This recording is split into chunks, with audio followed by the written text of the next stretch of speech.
Hey guys, in this video I'm going to show you how to increase your font size on Snapchat. If you find this video helpful, please drop a like and subscribe to my channel. In saying that, let's just jump straight into the video.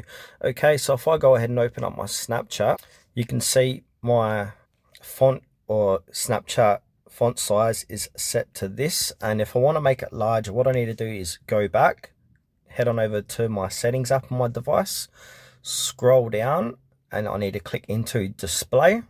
Now from here, scroll down again, and near the bottom middle of the page is font size and style, so I want to click onto that. Now you'll see a slide at the bottom where it says font size, so left is to make it smaller, right is to make it larger. So if I want to increase the size, I'm going to put it near the right side of that slider.